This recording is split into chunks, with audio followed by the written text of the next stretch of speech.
Good morning and welcome to the 34th meeting of 2025 of the Economy and Fair Work Committee. And this morning we will be continuing our evidence sessions on the Digital Assets Scotland Bill, and we have two panels this morning.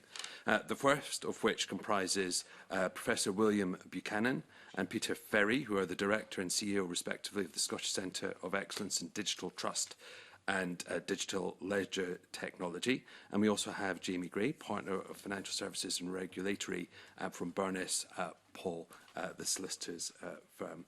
We also have, I should note, apologies from Sarah Boyack, Murdo Fraser and Stephen Kerr. We will just begin going straight in to questions, if that's acceptable to the panel. And I would just like to really begin by asking this, in that this bill is a short bill. It essentially brings in digital assets into the scope of what is considered property in Scots law. I just really would like to ask the panel whether they feel that the bill adequately captures the definition and it will be useful and usable given the current scope of use and potential future uses of digital assets. I don't know who would like to answer, but Professor Buchanan, you seem to be trying to catch my eye first. Yeah. Personally, the focus of the bill is to support economic development in Scotland. Personally, I think we need a more up-to-date usage of terminology. As a technologist, I don't recognise many of the key elements that we would have in building what would be called a tokenised economy overall. I think it's important that we understand what it is that we're actually dealing with here. And typically, we're dealing with what's called a cryptographic token, which is digitally signed with a private key of an entity, and then that is matched to either a digital or a physical asset. I appreciate the bill says it's a digital asset, but increasingly we're matching these tokens to physical assets. In the future, we may own a token that would define the ownership of a car or of a house. The first section has a definition of a digital asset that I don't recognise at all. It then defines that we're dealing with an immutable ledger. That is a very vague term. Immutable means that you can't actually change something, and that's a key operative word in here. But we have many different types of immutable ledgers. We can have a distributed immutable ledger, which can be trusted, and we can also have a centralised immutable ledger. A centralised ledger has very little trust overall because someone controls that ledger and can actually define all of the transactions on it. So I think although there is associated material, I don't think the bill itself really defines carefully the actual usage of an immutable ledger. We also have what are called permissionless and permissioned ledgers, which the bill doesn't really outline in any way. A permissionless ledger is something that comes to a consensus on a transaction, and that consensus is an agreement of many entities across a distributed system. On the other hand, we have what's called a permissioned ledger, which is controlled by someone. So if that someone doesn't want a transaction to happen, they have the rights to be able to stop or change that transaction in some way. So I don't think we're clear exactly on the language that would be used. In many blockchain acts across the world, such as in Liechtenstein and the USA, it is very clear that we're dealing with what's called a blockchain act. In this case, we're trying to match our legal system onto something that looks like a blockchain act. And I think we've missed an opportunity as a nation to define clearly what we actually mean by a blockchain act. When it comes to Rivalus, it says the system maintains an immutable record transaction for the thing. The thing is never really defined properly. I see a digital asset as something that's available in a digital form. But obviously, we have other types of digital assets. And in this case, what it is there is some cryptographic linkage to an asset, to the ownership. Never in the bill does it say that that definitive proof that I own something is through the cryptographic private key. And the worry is that I could give my private key to someone else, a custodian, and they will now have full ownership of that key, and they can then transact overall. So some of the wording has been really distilled down where it's very difficult for businesses to actually interpret it in terms of them doing business around digital assets. And as a comment, sorry, yep, go ahead. Sorry, no, Yeah. the convener. Please carry on. Okay. So then it for Rivalus, it says if a person transacts in relation to the thing in a certain way, e.g. transfer or spending it, the person loses the ability to transact in relation to the thing in that way. I don't understand that definition at all. There are many ways to transact with a cryptographic token, such as transferring a token between wallets. That doesn't mean that I will lose the ability to transact at some time in the future. Along with this, as I said, we have the concept of permissioned ledgers and non-permissioned ledgers. And I don't think the bill really touches any sort of background in the difference between those two types of ledgers and the trustworthiness of them. Overall, I think it's quite vague, and it doesn't help businesses in Scotland understand how Scotland would be a safe place to be able to transact with these trusted digital assets. And what we really need to trade in Scotland is a clear definition of how we can create what you would define as a tokenised economy. Thank you. Can I just clarify, you just mentioned there briefly there's a difference between permissioned and non-permissioned ledgers. Is that the same thing as the point around the consensus? Yep. So a permissionless ledger is a cryptocurrency such as Bitcoin and Ethereum. With this, no one controls that ledger, and I can create a wallet now and transact. A permissioned ledger is I can, as a bank, centralised control, have control of that, and I can define if you're going to be part of it, but I can really define whether your transaction is valid or not. I could reject it if I wanted. So if I was sort of just to play devil's advocate for a moment, I assume the points that will be made in contrast is that this bill might not capture and describe in detail precisely the nature of every type of digital asset, but it is trying to capture some of the fundamentals and at the very least have them defined in law just in terms of ownership and an account of that and legal consideration, even if some of the underlying mechanics are not captured. So, for example, and I'm very mindful that we have a lawyer in the panel who and feel free to correct me, is that possession is not necessarily the same thing as ownership, and some of these things are maybe analogous to that, and that really this is about saying that there are digital things, that they are discrete and that they can have ownership, even if the bill doesn't capture the precise detail of all the mechanics. I mean, are there still flaws, or what are the issues if that was the argument that was put to you? I think the definition of ownership is something that would worry me in the way that it's been defined here. I would define ownership as the ownership of a private key. And the problem with that is that I could give my private key to a custodian to be able to transact on my behalf.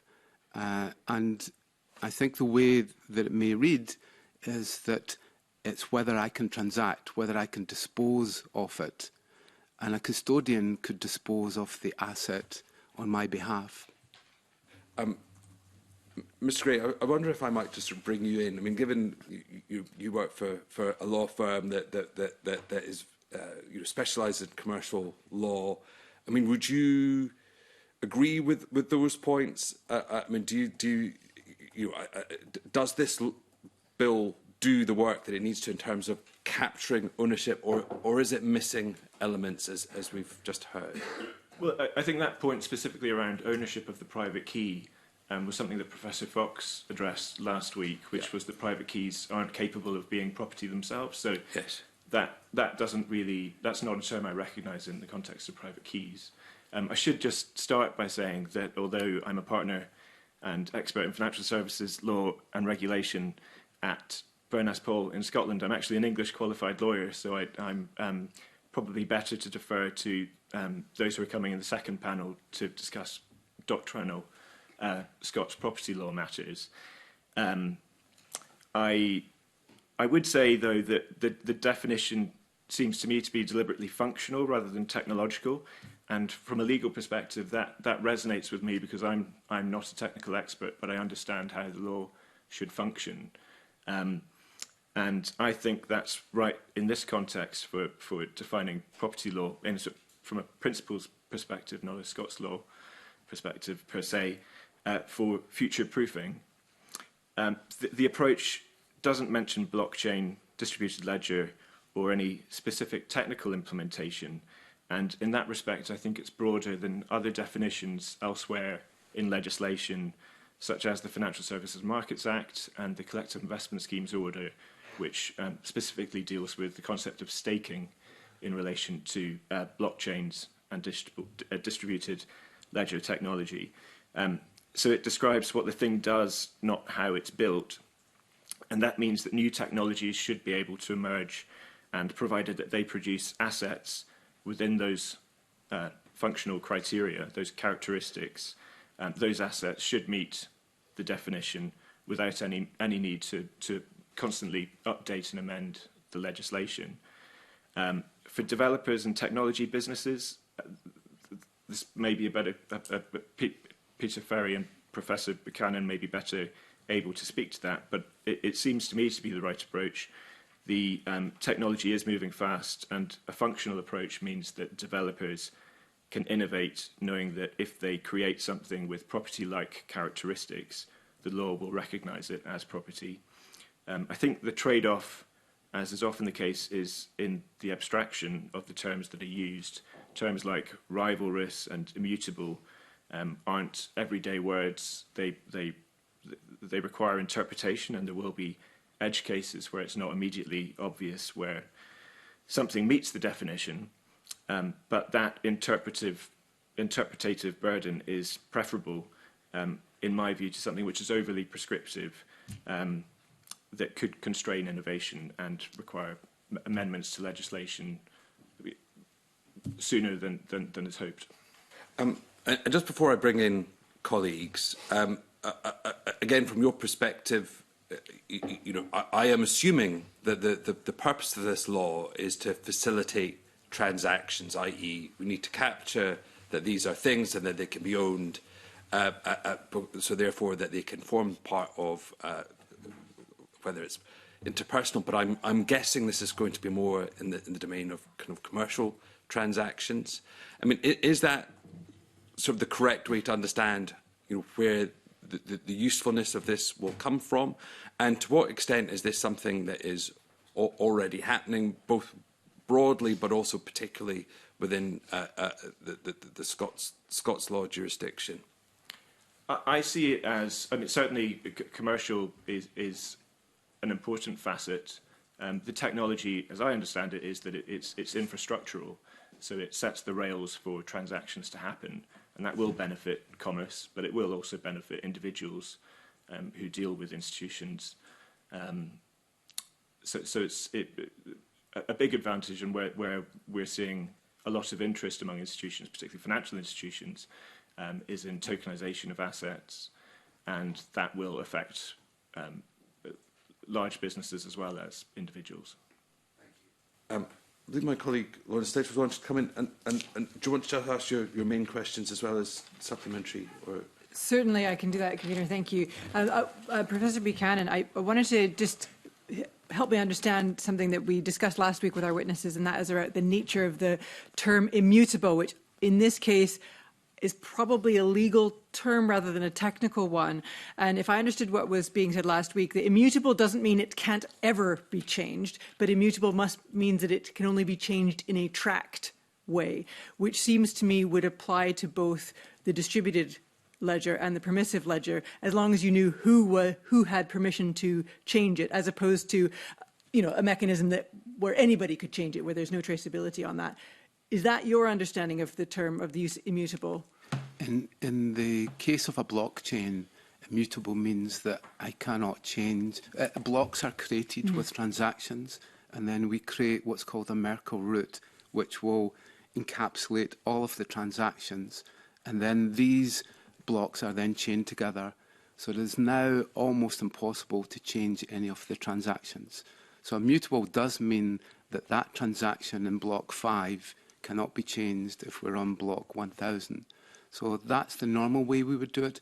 But what we can have is an audit trail to say now that that transaction led to this transaction, I own this cryptographic token that defines that I own my car. But then I transfer my car to Peter.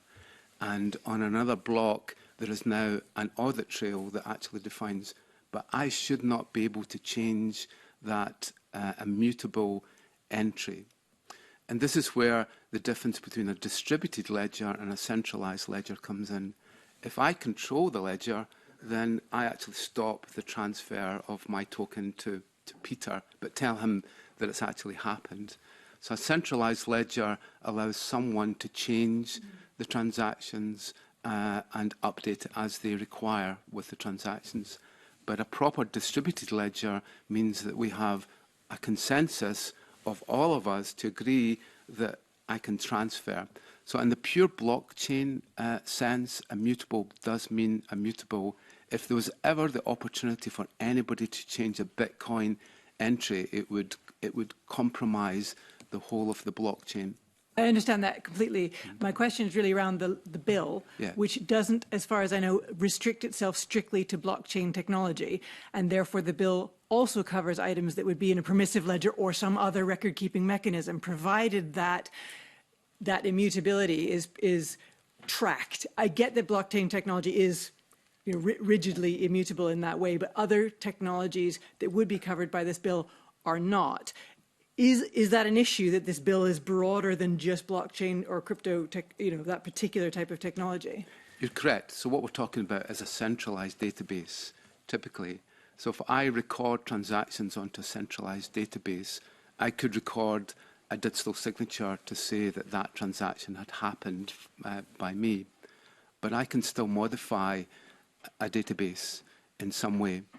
So something like a centralized database, you cannot be sure that somebody has deleted a record from the database. So I could easily remove that record.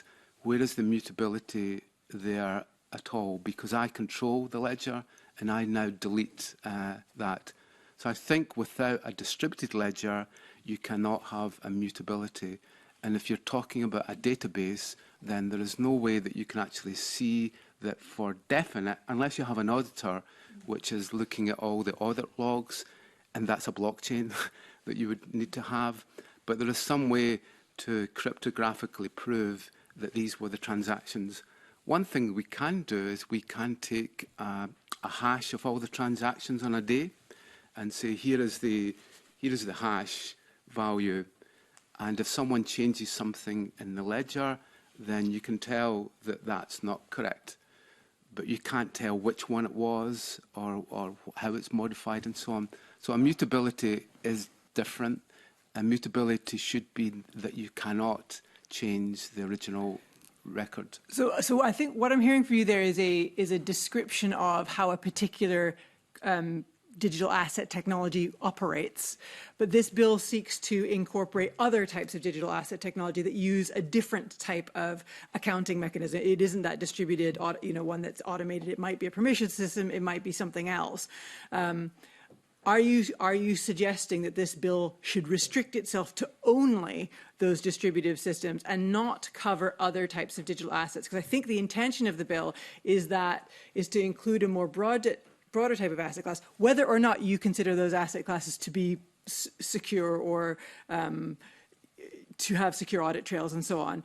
The question is whether the law should recognize those as digital assets in the first place. Yeah, I think we would struggle to define something like a database, a centralized database, as being immutable. The whole thing about a database, you can have what's called a worm drive. You can have optical disks that you can actually write transactions onto them. So that would be the equivalent of a blockchain where you have an immutable storage of data. And the data would be stored and written optically onto the disk, and it couldn't actually be changed. But if you think, on the other hand, you have a ledger where I now have an eraser, a rubber, to rub out a transaction.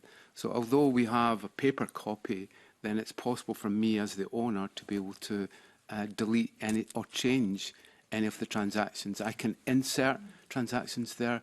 So I think it probably just needs to be improved in terms of what immutability actually means in a digital way, so that we probably understand. I appreciate that blockchain is the ultimate in immutability because you can't change that, and optical storage is also the ultimate.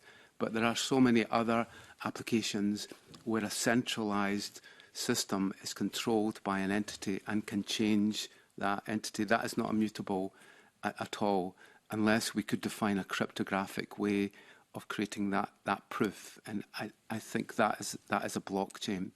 Okay, no, thank you. I understand that one. In terms of, I'll just while I've got the chair, the floor, I will ask some other questions along the same sort of themes. And I guess we've just kind of narrowed in on particular definitions of digital assets. Professor Buchanan is kind of advocating that only crypto style tokens and that technology should be the basis for this on the basis of immutability. How do Mr. Ferry and Mr. Gray feel about restricting the definition or using the more broad definition that the bill uses?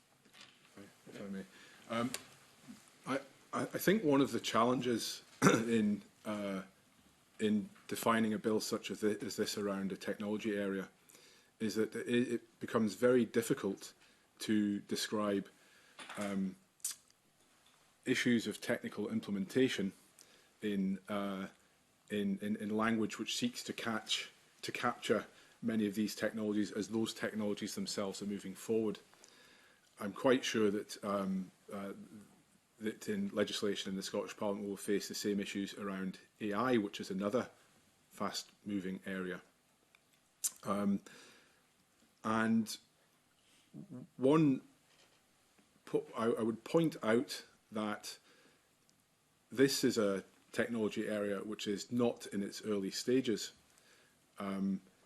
In the centre which Professor Buchanan and I run, we're already working with organisations such as the Bank of England, who are bringing actual instances of these technologies into daily use. And the size of the economy that's built around types of digital asset that we already know and are very well defined is very large and growing over the next 2 years. One of the suggestions we made in our response was that it's perhaps, whilst we understand the idea of bringing these assets into Scottish law by relating them to property, it would also be useful to have a more definite taxonomy that gives real clarity to the businesses and institutions who will be dealing with these assets on a day-to-day basis over the coming years. I think I would say finally, and probably to the convener's initial question, is the bill clear enough? I think if its mission is to bring these assets into law by relating it to existing legislation, then perhaps it achieves that objective. If the mission is to make our jurisdiction prepared and ready and a great place for innovation around these assets, which could have a huge impact on the Scottish economy, then I think it falls short of that at this stage, or it would at least be required to very quickly move forward to bring more clarity to the sorts of investments of time, effort and capital that are required to bring this tokenized economy to a reality. I don't know if you had anything to add. Yeah, I mean, I would agree that more needs to be done, but I don't necessarily agree that it needs to be done in this bill. I think the terms like immutable are sufficiently broad and directly capture the essence of what matters for property law purposes, which is permanence, and within systems that prevent the double spending mechanism from being defeated. So I do think, though, that more needs to be done, because those are quite legalistic terms, and one way of addressing that we see elsewhere in lawmaking is industry guidance, or official guidance perhaps as well, where businesses and even lawyers who don't have property law expertise could understand what the definition, how the definitions are to be interpreted in practical contexts, perhaps with some scenarios, and that would be, I think, a way that could be adapted as technology evolves as well. So in each case, the industry could get a sense of how the law is to be interpreted. Thank you. No, that's really helpful. Going back to the issue around tokenization, although with a slightly different approach. I mean, tokenization is a key growth area in the sector, but not all digital assets are represented by tokens. So they are. That's I guess a particular manifestation of a way to show ownership of an asset. There's sort of two questions there. One, is that a problem that tokenization isn't mentioned in the bill? And is the bill sufficiently broad to allow, the expansion of tokenization? I guess Professor Buchanan, you said also, it could come to represent physical assets. It could be more, it could be implemented differently, but also other innovations that come up. Is the bill sufficiently future-proof in that space? That's a significant worry that I have. So we see a lot of businesses in Scotland setting up that are asset managers. That is where the big growth area is just now. The commercial banks are doing well, but if you actually see in Edinburgh and Glasgow especially, there are a lot of asset managers going from the traditional that Scotland is a great place to do financial business, well trusted. We lost that reputation a little bit some decades ago, but it's really back again, that this is a safe place to do business. It should be remembered there are 3 different types of tokens. The one we were talking about earlier is the payment token, the cryptocurrency. And I think this is trying to address cryptocurrency, especially Bitcoin and Ethereum, but also stablecoins. So the big growth in the market just now, and the Bank of England is looking at stablecoins for a UK pound. It might come along. I think there's a very good chance. China certainly has a stable coin, not for their day-to-day transactions. The citizens will never see these digital currencies, unlikely, but it's the transactions in wholesale, retail banking. The transfers between banks will now be done through a tokenized infrastructure. That is where Scotland can really bring an advantage, in that we can actually be a safe haven to be able to transfer between banks onto ledgers, typically now using stable coins. So the UK pound could be used as a currency to be able to transfer. So we also have utility tokens. So we're all used to going on a flight, and we now have a token in our wallet, which means that we can get an EasyJet flight. We show the QR code, it's digitally signed. The green passport was probably one of the greatest advancements in our society that we ever saw from a digital point of view, in that now you could show your vaccination record across Europe. and you could actually have a QR code which was signed by your GP or the NHS or something, and other countries accepted that digital signing of the COVID passport. What an amazing step forward. But where have we went since then? Virtually nowhere. So this isn't just finance that we're dealing with. This is the opportunity to really properly tokenise our economy so that we can have digital tokens to say that we have the rights to do something. If we buy something, then we can actually have a proper receipt of the ownership of something and not some piece of paper. But the third type of token is probably the most significant for economic development, and that's a security token. And a security token is that if I have this cryptographic token, which is linked to a ledger in some way, and you trust that ledger, then I now own that asset. So how do I own my car? Because someone in the DVLC on a database has added my name onto it. That's an immutable ledger, by the way. Who owns the car when I sign a bit of paper and hand the car over to Peter while it's in the post? That's an old-fashioned system that's paper-based. And what we need to move towards is starting to look at security tokens that we can cryptographically prove that I have ownership of something. And that's a good thing because I have now the rights to be able to transfer it without having a third party acting on my behalf of transferring the car. I need the DVLC, say, to enable that. So I think if Scotland really wants to expand the opportunities in a tokenised world, it's the security tokens market that we need to look towards. And certainly that's the big growth in the market just now. But I don't think we should avoid the opportunities within stable coins and within cryptocurrency to be able to tokenise our financial infrastructure there too.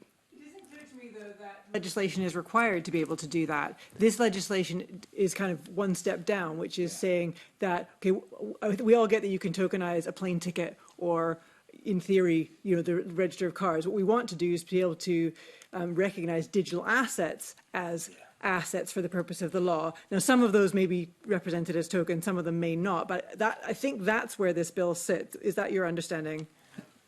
My definition of digital assets would differ from that. My definition of a digital asset would be something that has been converted into digital form, a document, a digital document.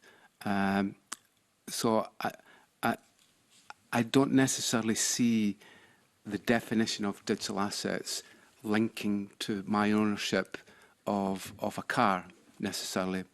I see it as the ownership of the token that can then map to cryptographically to the ownership of that car. And as long as others identify that that token is valid and it's trusted, just like the COVID passport, then they will now say that I now own that.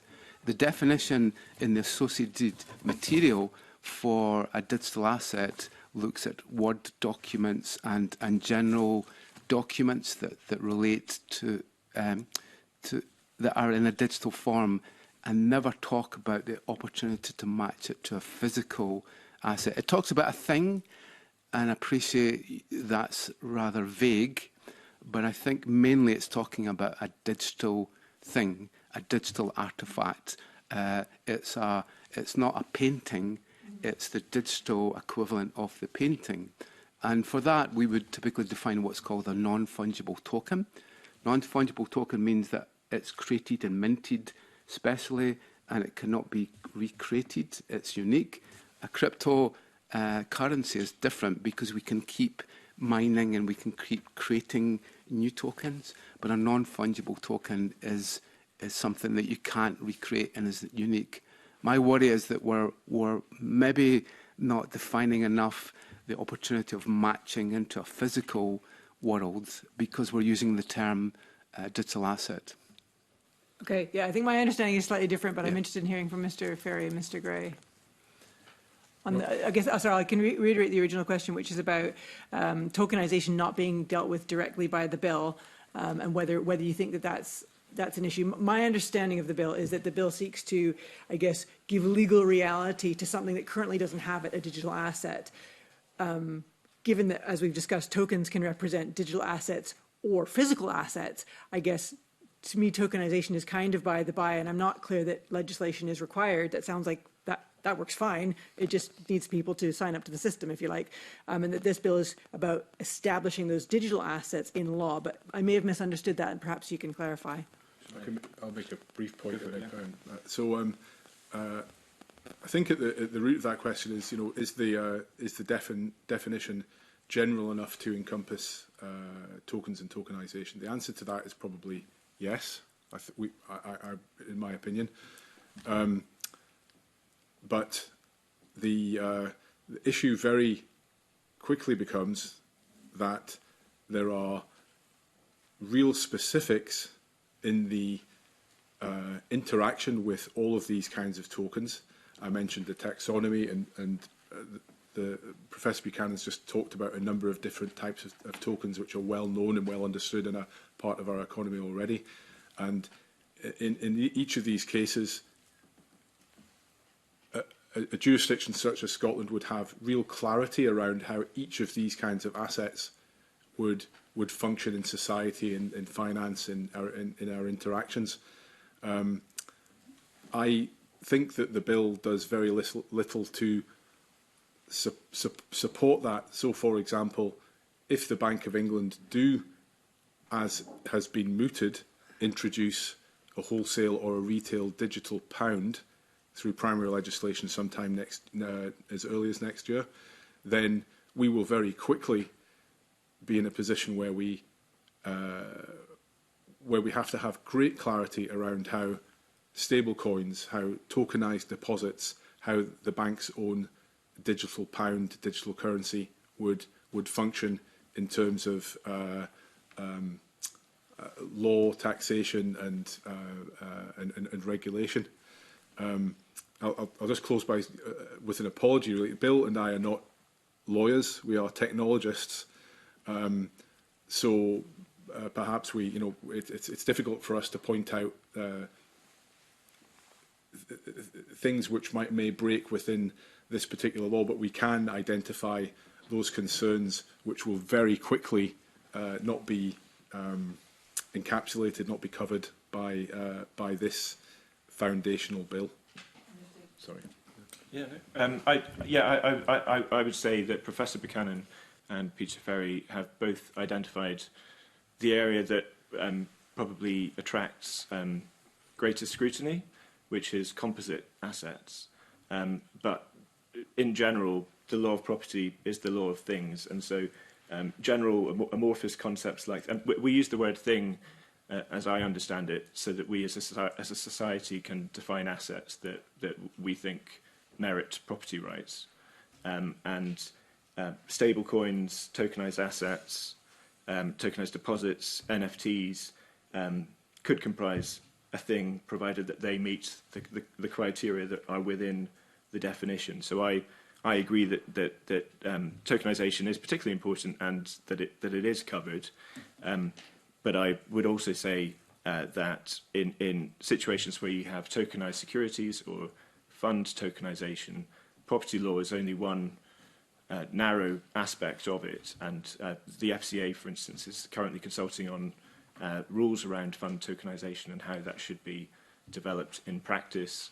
To take the example of the car, there are specific rules around how you register transfers of ownership. I see the bill as applying to the analogy of having the keys to drive the car, but it doesn't extend to how you register it centrally in those types of situations. So that's the bill applies to the token that encapsulates the property, but there may be underlying laws that apply to underlying property that in some cases need to be developed. Stablecoin is an area that the Bank of England and the FCA are creating rules and authorization regimes under. I think they've just opened a new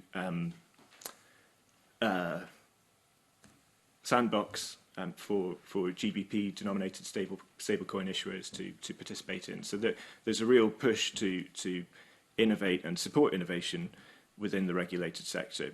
I don't see this bill as something which goes to that directly, but it is equally important because it sets the ground rules for institutions like custodians or banks to understand how property law interacts with the way they hold the assets. So it could be trust law, or it could be bailment. There are different aspects that flow from the core criterion, which is it a thing which is capable of attracting property rights? Yeah, that's how I've understood it. Thank you very much. Thank you, Convener. I'd like to bring in the Deputy Convener, Michelle Thompson. Good morning. I'm really enjoying this conversation. Before I get on to my main questions, just indulge me in something. I'm listening carefully to the conversation, and I can understand why the route has been chosen as it is, because lawyers understand the law and the roots go back to Roman law and so on, and we're trying to bolt on the technologists here. But can I just have some brief reflections in terms of the risks that you see around generative AI? And you made me think of that, Professor Buchanan, when we had this discussion earlier about immutability, because I think we're clear about where someone changes something in the ledger, but what about where something changes something in the ledger? And we all understand we can't possibly begin to bolt in something in this legislation. It's got a purpose and it's probably a good starting place, but the exponential speed of AI means that quite quickly we're going to be butting against these situations. And I just appreciate indulging me in some reflections, Professor Buchanan, because I think what we're exploring here is, have we got the level right? And that's really what I'm asking. Yeah, so the future is towards what's called agentic AI. So agentic AI is very much that I now have a whole bunch of agents that will now have my password, my private key for my Bitcoin. They will be able to create actions that will allow them to go and book a flight, arrange meetings for me, define agendas, write up the minutes, and submit all of my tax returns to the HMRC, which is quite scary when you think about it. And the opportunities for things to go wrong there are massive. So I think the main point here is to come back to the custodian. So the custodian is either someone that you trust to hold your private key, or it's an AI agent. If something goes wrong and the AI agent will transact, maybe dispose of a digital asset, then who is actually liable? I appreciate this bill would struggle to cover that, but there are a whole lot of cybersecurity issues that really need to be looked at in terms of where your private key is actually held. And most of us would not know where our private keys are. I know it's on my iPhone in a secure enclave, but if I was to lose my iPhone, then what is the protection that there is? Luckily, Apple have very good protections. They have biometrics and access control. But in many other cases, someone would not know where their Bitcoin private key is actually held. And if you want to hold it on a public website in some way, you're exposed to someone hacking that website. If I store it onto a USB stick and I forget the password for access to the private key, I will not be able to get that private key back again. So I think as a nation, we need to understand that there are a whole lot of cybersecurity risks that we need to understand, and we need to build the regulations to make sure that the businesses that are set up, the service providers, so this economy brings a whole lot of service providers with it who are handling the tokens in many different ways. And in countries like Switzerland and Liechtenstein, those are well defined, but they're also well regulated industries overall. And I think through the FCA and so on, we really need to, as a nation, try and understand all the risks that there are for citizens. Because the history of Bitcoin has shown, and cryptocurrency, is there have been a lot of bad practices that have happened in the past. You could instantly lose all of your money with the slip of a private key. With Gen AI, then really it's an open Wild West just now. The companies who are developing agentic AI are just throwing the technology out and saying, use Copilot, use whatever, it works, it's great, but you're throwing all your private data to some centralized server in the US, and there are many examples of where that can go wrong. So before we really need to look at this in terms of how we can build some legal infrastructure, some trusted infrastructure for these agents to work, especially when they're dealing with a tokenized economy. So I agree with you, the worry is massive. I don't know how you would codify that into law, but I think citizens need to understand what they're letting themselves in for if they allow their financial transactions to be made through agentic AI. Well, thanks for that, and I don't want to indulge myself too much and go too much off topic. But from your perspective, Jamie, the trick is going to be to have the best legal brains, of which we had Lord Hodge last week. You don't get better than that. Aligned with the best technological brains, because my example of using immutability is that is so utterly fundamental to the framework that we're trying to develop that goes back to first principles around law. It's, are we doing enough to get that right, that framing of it, and gelling the best brains of legal and tech?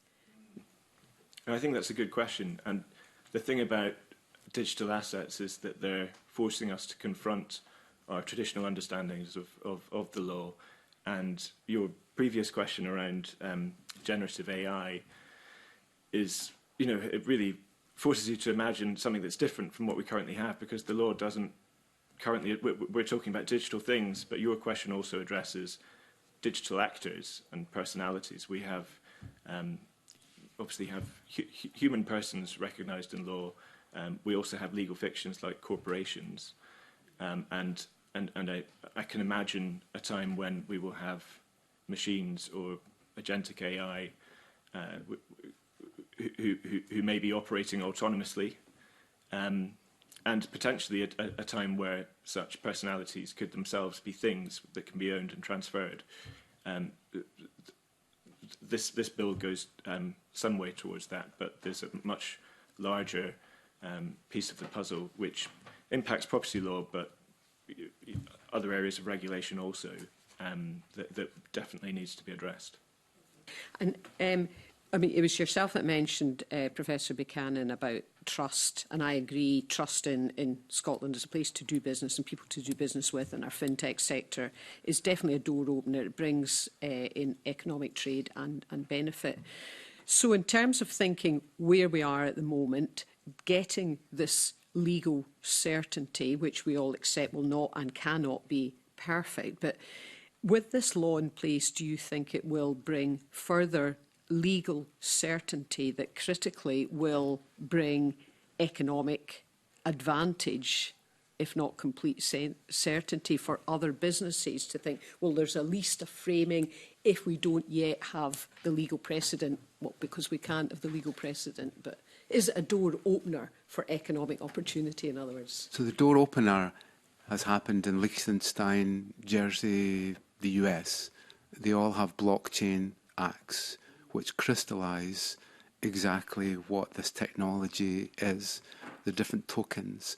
So I think if Scotland wants to be the place that you would come to base yourself and grow a tokenised economy, and for our existing commercial banks to move towards tokenisation, because they're not quite there yet. They're still dealing with fiat currency, and that's what they've grown up on. And there's a whole lot of risks and a whole lot of skills base that they need trained in and so on, and cybersecurity that needs to happen. So I think if we can get this bill through, then something needs to happen fairly quickly after that. I appreciate the FCA, and there are other regulations that are coming through UK and Scottish Parliament. But if we could, as a nation, define quite clearly from both sides, this shouldn't be a pro-business focus, and that we just don't want to attract any business to Scotland and create a Wild West opportunity. And that has happened in some places in the world, that ecosystem can happen. We want to bring trusted, good businesses to Scotland who can grow and create the jobs of the future. So in some way, if we can create a blockchain act, or we can influence that in some way, then I think it will make it easier for technologists to be able to interpret the law. So almost you take this bill and crystallise it more in the type of terms that we would understand. If you see the word immutability as one thing, and I see it as another thing, then that's a worry. And I think the opportunity in Scotland is to bring together the Law Society, say, and the great research and academic work that we have, and the great industrialists together. And that's always been a problem, is that we work in silos. And I think if this bill could do one thing, it's to really bring lots of different domains together. Ultimately, it should be for business leaders to be able to interpret this law, and all that we can do is represent some of the things that we're hearing from businesses, in that it's not there yet. The UK generally is getting better at being a good place to come. I mean, it's maybe one of the advantages of Brexit. I hate to say it, but it could be the first. You said it and not I. But I would like to echo that. It could be one of the opportunities for us to break the mould, to move towards more a Singapore-type model that's a bit faster moving and enabling, without actually having a centralised approach that is agreed to by many nations. I think the UK and Scotland might have the opportunity to be more dynamic and fast. And this is a fast economy. And the Bank of England could release within the next year or so the opportunity for stablecoins. I would love to see Scottish businesses starting to prototype within the test bed and really looking at that opportunity. There are many that are again stablecoins. This is a Marmite area. This is a binary area that the truth is somewhere in the middle. Central bank digital currencies. Some people think it's one of the most evil things, that nation states are controlling their citizens' transactions, can see everybody's transactions, from going to Tesco's and buying something. A central bank, such as the one in China, can actually see those transactions. I would hope the UK would be somewhere in the middle, because we have anti-money laundering and we have KYC, know your customer. So banks are sitting on two sides. For one, they want privacy of their citizens for their transactions, and then the other, they need to make sure that the citizens aren't laundering money and doing bad things with it. So I think if we could find a constructive environment that allowed Scotland to thrive, then I think that would be one thing that the bill could do. But I think we need momentum behind it to grow our economy in this way. And you may well want to come in, Peter, as well, but I'll just bring Jamie first, because reflecting it then from a legal perspective, part of your role absolutely is always about being cognizant of risk and speaking to your clients about that. So on balance, all things considered, and there's a lot of things we've considered thus far, do you think that this bill, simple though it is, and we understand why, will enhance economic opportunity? In other words, would you be saying, when you're walking through your risk assessment with your clients, will you have an increased kind of confidence that the law is protecting clients? Yes. That's good. It's good to be able to take something off automatically. Yes, I think that the bill would remove a blocker that doesn't necessarily need to be there, and which, if tested by the courts, may not be there. But it gives certainty in advance for businesses to invest and not wait for that outcome, which may not ever arise. Yes, and I agree that the bill is only one part, and for the purpose that it seeks to achieve, to come to pass, it requires all facets of professional society to come together to ensure that it is implemented in a way that supports the growth that it's designed to achieve. So that is technologists and lawyers, also the judiciary, if it came to case law, I think. A better understanding and collaboration will help with that. I hadn't given you a chance to come in, Peter. Any last wee reflections before I hand over back the chair to the convener? Thanks, Deputy Convener. I'll try to be quick. So I think that the bill is a small but necessary step to realise that economic benefit. However, there's been a lot of talk about the Wild West. I think a few people have mentioned that. And the Wild West was tamed by laying the rail tracks that allowed the infrastructure to bring about the economic benefit, in that particular part of the world. And I think it's the same in this kind of digital infrastructure. We have a wave happening here. We know more about the AI wave. Probably that benefit is going to be delivered to very large American corporations. Kind of that battle's already won in some ways. But around digital assets, there is a chance to make this a wave which delivers economic benefit in a fair and balanced way and doesn't just benefit the larger financial institutions, some of which are represented here in Scotland. So if you indulge me for a minute, because it's beyond the bill, but I think that the work in Scotland and the Scottish Government to lay that digital infrastructure is absolutely within its grasp. I would point to we discussed private key material, private keys, and how they are managed. Other countries and jurisdictions have taken steps many years ago to enable that kind of infrastructure to work for businesses and people. Some of the committee members will know that I'm a consul for Estonia and will know that story quite well. But even in the European Union, there is an active project which will deliver digital wallets to over 500 million citizens of Europe, which can manage that private key material for both individuals and businesses. And that is an example of the sorts of rail tracks which will enable understanding and adoption of these technologies for economic benefit of individuals. And I would urge, following the bill, to look at how that infrastructure can be developed, so that we can have a well understood and beneficial way to adopt tokenization and digital assets throughout the economy. Thank you much. I'd like to bring in Kevin Stewart.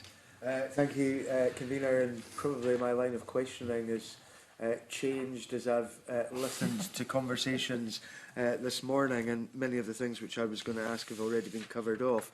I want to look at some of the commentary that there has been this morning, because I think in every regard, we want to see perfection in legislation.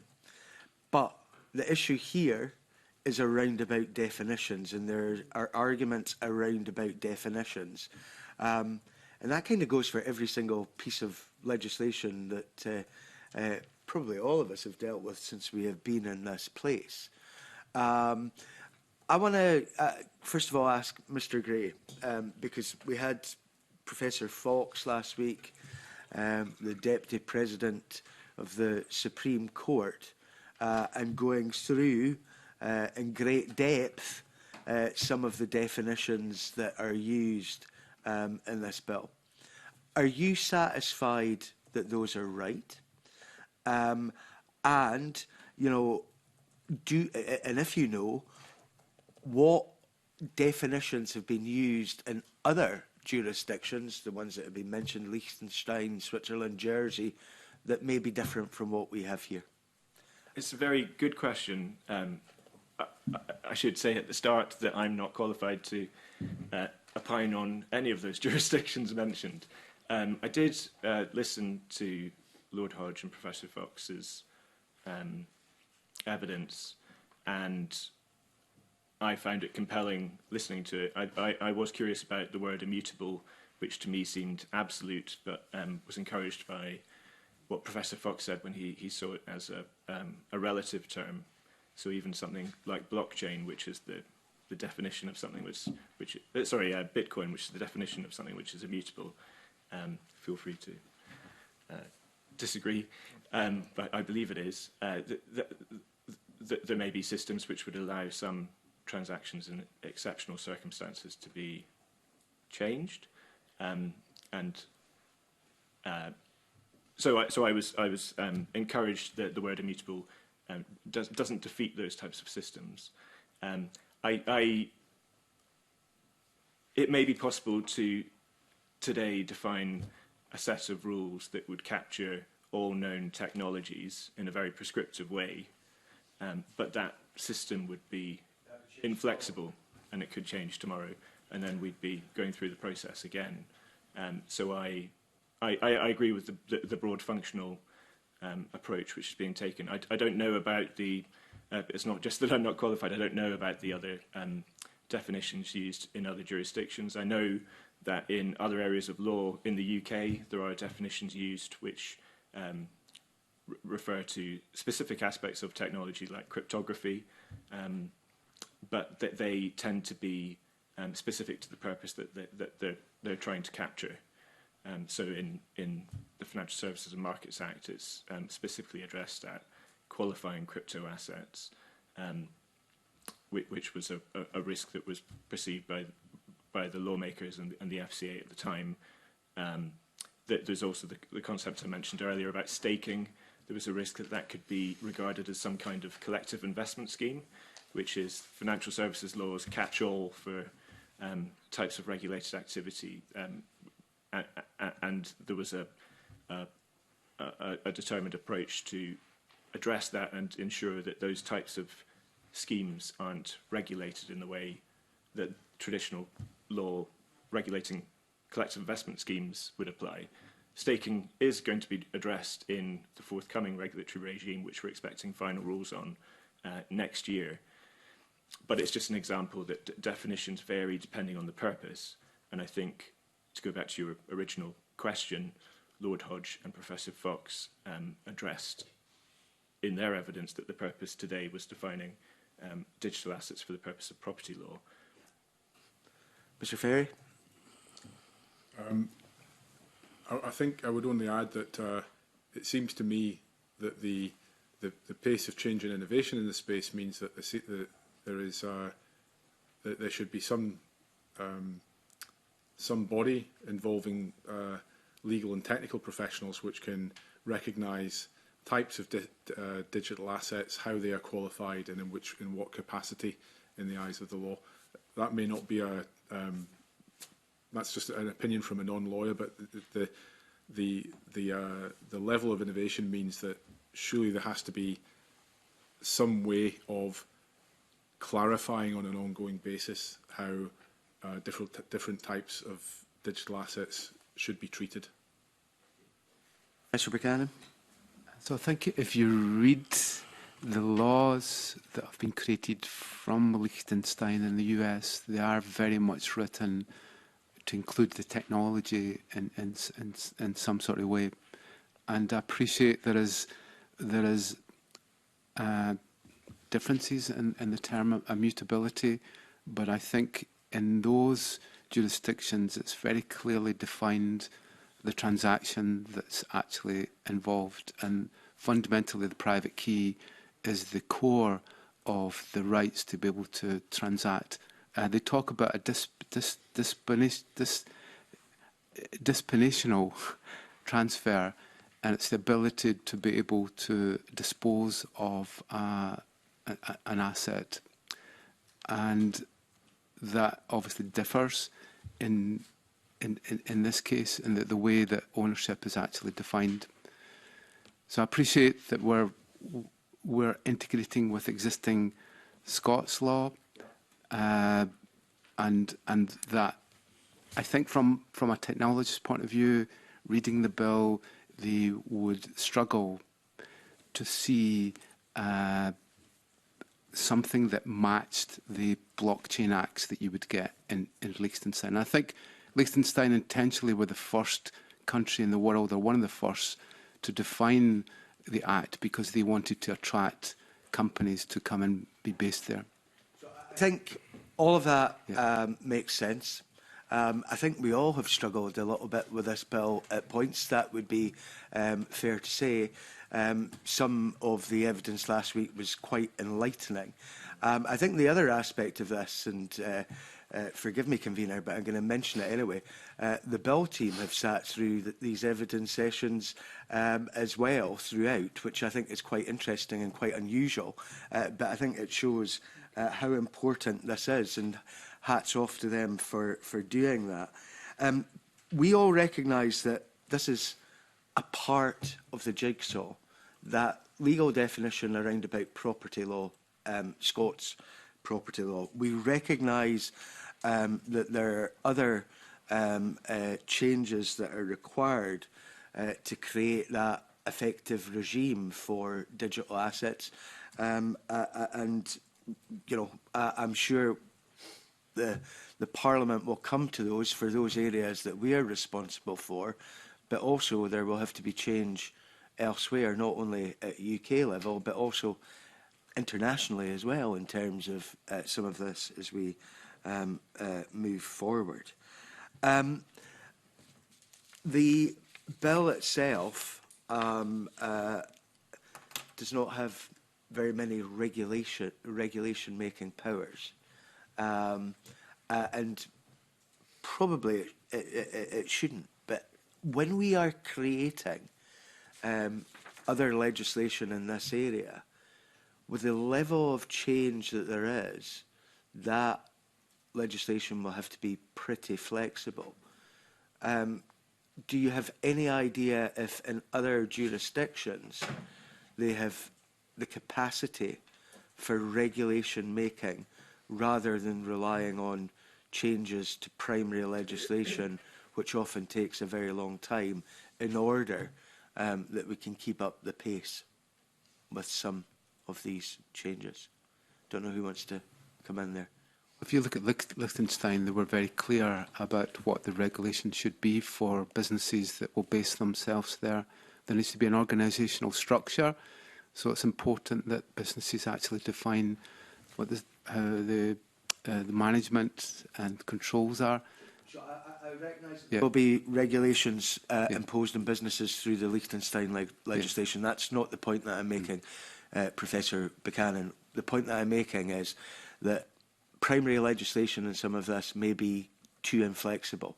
So you have to create a framework so that you can adapt the legislation through regulation powers, through secondary legislation, if you like, on a regular basis.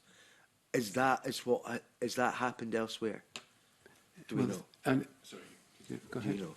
I can't speak to any specific example, but often the approach taken in other jurisdictions is to build in a monitoring and review process. So after a set period of time, say 3 to 5 years, a report would be presented on key areas that are being monitored, and then a decision would be taken then as to whether to go through a lawmaking process again. I appreciate that's different from whether there should be regulation powers built in so that statutory instruments could be used to amend the primary legislation. I agree with your instincts, for what it's worth, that it's better to be cautious on that, particularly in cases involving property. Regulations do have an important role to play in other areas of law, like financial services regulation, where it's important to be fleet of foot, but the property is a core characteristic of property is its permanence, and it's important not to undermine that.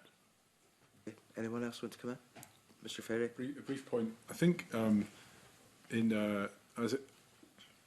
as a business seeking to develop in this area, then regulation means clarity, and clarity means is attractive to a business looking for a place to house and develop its ideas and its business.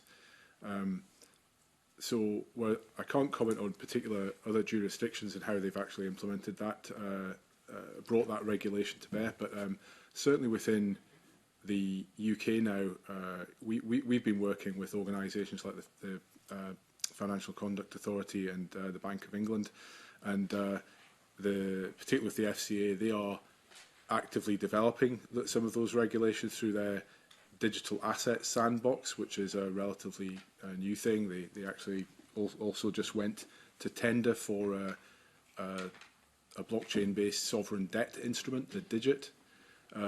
Meanwhile, in the United States, there was a kind of, very big change with the Genius Act, which effectively put everything that was required in place to allow American companies to innovate around stablecoins and make the US dollar the unit of the idea being that they would encourage innovation and economic development in the US by making US dollar denominated stablecoins the unit which most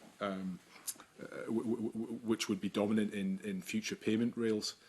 So I think, in answer to your question, I think it's that regulation, however it's brought to bear, should be brought to bear rapidly at a UK and or a Scottish level to allow that full economic development to be realised. I suppose it goes back to the earlier point in that we want to make the UK and Scotland a great place to do business in this area. So we're obviously enabled through the FCA and UK government enactments, but I think any opportunity that we can actually define that Scotland would be different in some sort of way would be an advantage to our economic development. Yeah. So I think anything we can do to influence the UK government in its policies is a good thing for Scottish businesses, but anything we can do on our own, and you hear it all the time when we speak to the businesses that we're involved with, they are reading all of these FCA regulations that are coming out, and they're looking for positive signs.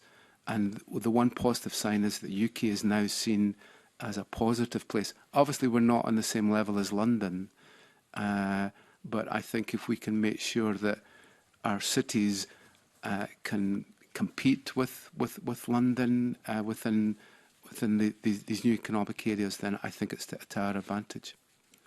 I'd like to do it all on our own, but that's for another day. Thank you very much, Convener. Thank you, panel. Thank you very much. I'd like to bring in Willie Coffey. Thanks very much, Convener. Good morning, everyone. As a former software engineer, computer scientist, I'm still struggling to get through some of this, and I don't mind admitting that to you. I loved the earlier quote about this possibly being the first benefit of Brexit. I don't remember in the manifesto at the time MD Russian putting to print to say we're moving towards a... It was said. Someone else. I can just see the Brexiteers coming forward now saying that the move to a blockchain tokenised economy was always part of our intention. So I can just see it arrive any time soon. But I was kind of hoping to ask you a wee bit more about jurisdiction issues that Kevin had introduced there. And if this bill becomes law, where's Scotland placed in comparison with other jurisdictions about issues that might arise from the implementation of the bill? And I'm thinking more about remedy and redress and fraud and issues like that. Like, where do we stand if a person has an asset, a token or otherwise, and the language is quite difficult to describe this stuff, if that person feels that they have been robbed, their asset's been stolen, transferred without their will and so on. How will this bill help that? And is Scotland in a position to do anything about that? Professor Buchanan, could you start? I think we're well behind. Right. These blockchain acts that have been created actually will define what the penalties will be if someone is defrauded. Make sure that companies have enough funds to pay back, just like a bank has to pay back all of their PEs. I know it doesn't happen quite these days, but they will be regulated to make sure that they have enough funds in their account to make sure that everybody who wants their money back will get it. So, and I think in many jurisdictions that has has become concrete definitions that a company will need to have at least £65,000 in escrow to be able to pay someone back on fraud. So I think the regulations in these jurisdictions, and obviously a country like Liechtenstein has its reputation in Jersey to look after. So they've made sure that everything is fine. They're a small country and it wouldn't take much to bring them down. So they have certainly set up things that are concrete in law that would regulate the companies. So that company just can't come along and set itself up. It's got to show the controls that it has. So this is a complex area that a company now has to manage the cryptographic keys of thousands, if not millions, of clients. It has thousands of different types of cryptographic tokens. So you might think Bitcoin and Ethereum are king. There's actually millions of cryptographic tokens. And these things are getting transferred through exchanges and so on. So this is a very complex area. And we know of businesses based in Scotland who do this. And actually their biggest cybersecurity threat isn't from hackers in China. It's from their own employees. It's insider threat. And you can imagine if you're dealing with trillions of dollars of assets in a tokenized way, it could take almost an instant to be able to hack funds from someone. You take a cryptographic wallet and you just transfer, and who's looking after that? So I think from a jobs point of view, this is a great area for us to develop into, because you're not just getting finance people, you're getting a whole lot of cybersecurity people and development people and AI people involved. These are not necessarily financial institutions now, they are digital companies. So I think it's a complex area, and I'd love to see that Scotland would start to define some of the regulations to make sure that citizens are protected.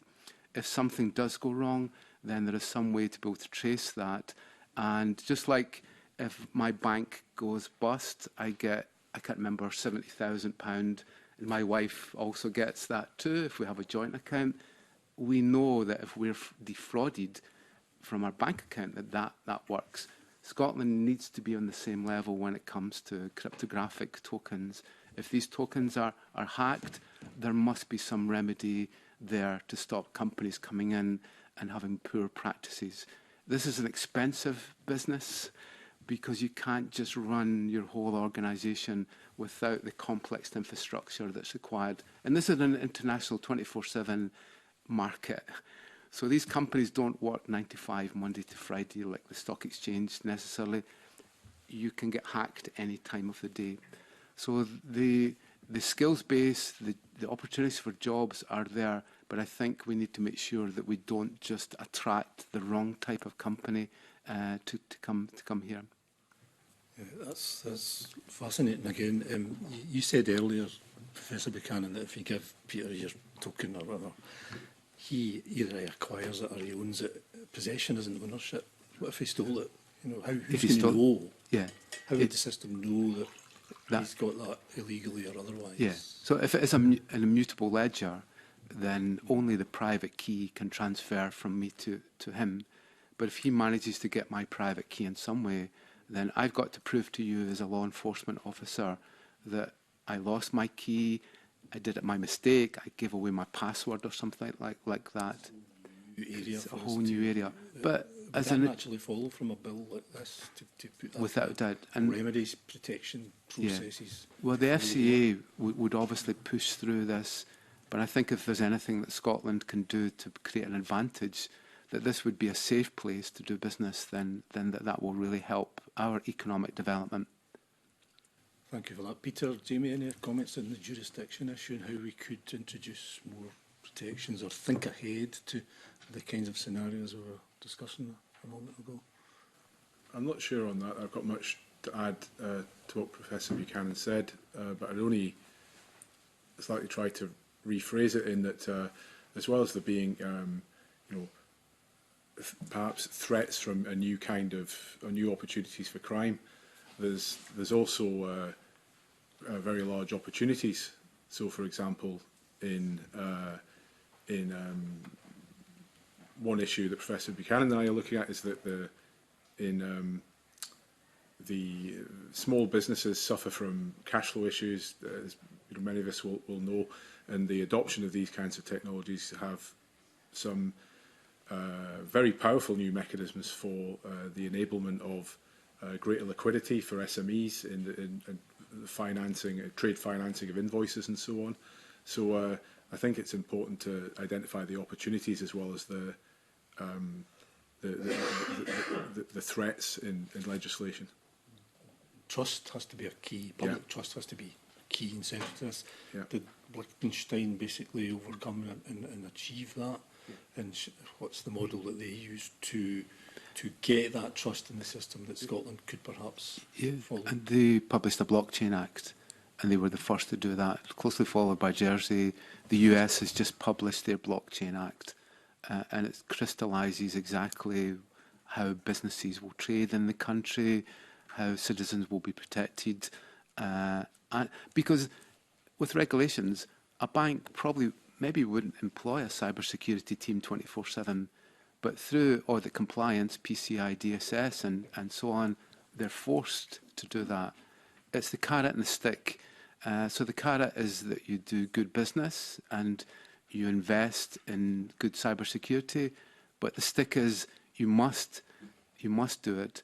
So I think there will be a balance there when we come to regulations to make sure that we regulate, but we don't overdo it. And I think as a small country, we probably have the opportunity to be able to do this properly. But it's a difficult balance because citizens could lose a lot of money.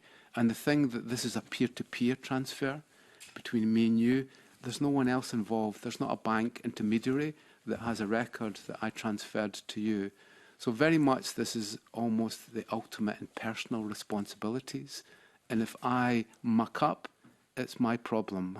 I can't go crying to law enforcement to say, oh, I did it by mistake. I sent you lots of bitcoins, give me them back. That's just not going to happen. So I think it really turns our legal system upside down to a certain extent in that there's much more personal responsibility. But I come back to custodians again, in that most of the transactions that citizens will make will be through a custodian. It will be through a JP Morgan, a Morgan Stanley, a BlackRock, a NatWest, and so on. So that's where at least there's a custodian that has some responsibility to make sure that things are correct. And I think in Scotland, if we can create an environment where custodians do their work well and are audited in some sort of way, then it will attract businesses and it will attract people to tokenise their assets much more. We should always see that cryptocurrency is not something that people should necessarily put their wealth into. It's something that your wealth could disappear in an instance, and tomorrow it could be gone. So I think as an infrastructure, we need to understand this new world, and we need to advise people better overall about how they should balance their investments. Okay. My last query for you is... sorry, Jamie, please Your do. original point was on remedies. Yes. Yeah. And I think Lord Hodge spoke to what the legal outcome would be of the protecting the good faith purchaser last week. And it might be something that I'd encourage you to ask the next panel on what the Scots law specifics are. But in the UK, we have an existing legal infrastructure that's there to deal with financial crime, economic crime, money laundering, and by conferring property status on these types of assets, they will automatically fit within those moulds. What might be lacking is guidance around that, but that there may be specific alterations that in time may need to be made. But I don't think it's fair to say that we're lacking in a system that deals with financial crime measures. the challenge may be in how it applies specifically in this context. Okay, thanks very much for that. Jamie, my last query was on stablecoin. I think you've all mentioned stablecoin. It's another type of cryptocurrency, isn't it, pegged to a stable currency. And I was reading just this morning that 10 European banks are planning to launch that, a stablecoin, next year in Europe. Where are we in Scotland or in the UK compared to that initiative in Europe? Is advancing. So this is to do with central bank digital currencies. So rather than having a fiat currency that you print, and you know that the mighty dollar is printed and it could be inflationary. So that's the way that economies have generally balanced their economy. They can put more money into the economy and inflate it, take it away, and there'll be a recession overall. So the way that stable coins will work is that I can actually balance the supply and the demand. So when the supply is high, I can burn cryptographic tokens to make sure that I can then balance it. But when the demand is high, I can create new tokens. So overall, there's an algorithm that says I will always balance the supply with the demand and keep stable, unlike our fiat currency, where we can print and we can get inflation and so on. So the Stablecoin launch in the UK anytime soon? Yeah. So in the next year or so, the Bank of England will announce whether the UK will go for a digital pound stablecoin. China and the US are the most advanced, and we also have the European stablecoin being developed. But virtually every country in the world, every central bank in the world is developing their stablecoin, because they worry that now, if the transactions are done not by fiat currency but by the stablecoins, they will lose control of their economic power. And the UK is at great risk that other organisations could start to trade with other currencies and not see the UK pound as a good way within a tokenised world. Okay. I would just add that in addition to central bank digital currencies, there are also privately issued stablecoins. There's one aspiring stablecoin issuer who is based in Edinburgh, who I know of, and it's a fascinating and evolving area. The Bank of England, I think I mentioned it earlier, is developing a new regime for systemic stablecoin issuers, and the FCA is developing a regulatory regime around issuance of stablecoins. So the pieces are there and they're being set in motion, and I think this bill is an important part that will enable that to continue to flourish. The worry is that the central bank will now see all of the transactions that everybody does. We have intermediate banks who are looking at all the transactions, and that's fine. But then if the state now wants to control the whole financial infrastructure to see how you're spending, then now a central bank can do that. So hopefully the Bank of England will make sure that the centralised ledger is privacy aware in some way, that it doesn't record all the transactions, but they're still there on the central bank. But the tension is around anti-money laundering. They have responsibilities to make sure that they understand if someone is using their funds illicitly. And we've been pushing very much that privacy-aware aspect is important from the citizen. It's a bit like digital identity in the UK just now.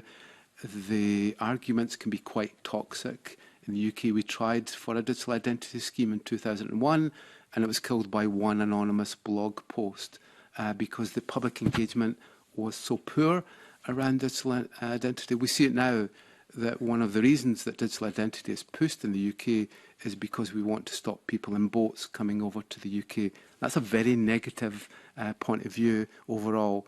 So I think Scotland needs to promote the opportunities of a tokenised economy to its citizens and engage with the citizens and let them understand the risks and also the opportunities for economic development. Thank you so much for your answers to my questions here. Thank you, Convener. Thank you. And finally, Gordon MacDonald. Thanks very much, Convener. Good morning, panel. I've just got a couple of points of clarification I'm looking for, because we've had a good discussion about the whole subject. I think it was yourself, Peter, that said that we needed a team of experts to assist with this whole process. But I asked questions of Professor Fox last week, and he suggested that the expert group that was being created south of the border in England and Wales, any guidance coming from them would be neutral to any particular legal system. Is that enough to guarantee and take into consideration the separate needs of Scots law? Or do you think we should have a separate Scottish expert group? I'm not sure because I'm not aware of that group. I did hear the reference to it last week and what its remit and scope would be. However, it seems to me that if the question is how do we move forward from this stepping stone to take to fully exploit the opportunity in the right way in Scotland, then surely we would need to be doing that within our own scope and context. So I would say that there should be a group that advises the progress of this through legislation and regulation in Scotland. And my other point I was going to, which is in relation to what you've just said, is the bill is quite short and limited in its scope, quite rightly. So it's very much a foundation bill. And if we want to make sure Scotland's a safe place to do business, and we have to get the balance right, what should be the next step, given that there's going to be a new government after the election in May next year? What should be the focus of the legislative process in order to maintain momentum in this area, given that legislation could be out of date, because it's a fast-moving issue? Bill might want to come in on this as well. However, okay. just briefly, that I think there are over the next year, 12 months, there are developments at a UK level which we need to be cognizant of, which would, and by that I mean the plans, specific plans of the Bank of England, and the output of the at least 3 regulatory sandbox and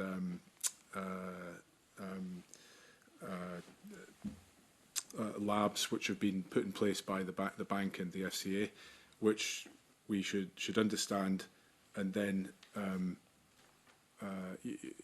use that to position how we move forward in terms of both exploiting that and additional clarification for how that could be implemented in Scotland. I'd like to see digital signatures in the same sort of legal sense as a wet signature. So most of what we are still doing is that we're taking a GIF, an image of our signature, and pasting them into Word documents and then creating PDFs and saying that's legal. We need to move towards making sure, and I know it's happening, that digital signatures and digital signing has legal certainty in certain cases. The EU is putting forward the EIDAS2 to make that happen, because cryptographically you can make sure that a document, every single letter in the document is cryptographically signed for, where with a legal paper document, with a PDF or so on, you can't be sure that someone has actually changed it. So I think if we were to do something really fundamental, is to make sure that we ground digital signatures and the mechanisms for that into our law, and to make sure that businesses understand that we can now have digital signing properly rather than using third parties. And I think also we need to understand what digital identity means as a country. So we have one point of view in Scotland and another in the UK, perhaps. I think we need to all get together and understand what digital identity actually is, because it's fundamental in building a tokenised economy overall. Thank you. Jamie, you get anything to add? I think there were some points mentioned earlier that the bill doesn't cover, like private international law, insolvency, and those obviously those areas should be steps that I'd encourage the government to make active signals about addressing next. The Deputy Convener brought up the question relating to AI and separate legal personalities. That's an area that I'd like to see movement on, because I know it's a vast area that will need to be tackled. But I also recognise it's probably not something that would be capable of being addressed in the next phase. Okay, thanks very much. Thank you. And thank you very much for a very interesting set of comments and points of view. I think there's a lot for us to go away and think about. But we'll just briefly go into recess for 5 minutes just to allow a change of witnesses and to have a small personal break for members. But thank you very much for your contributions.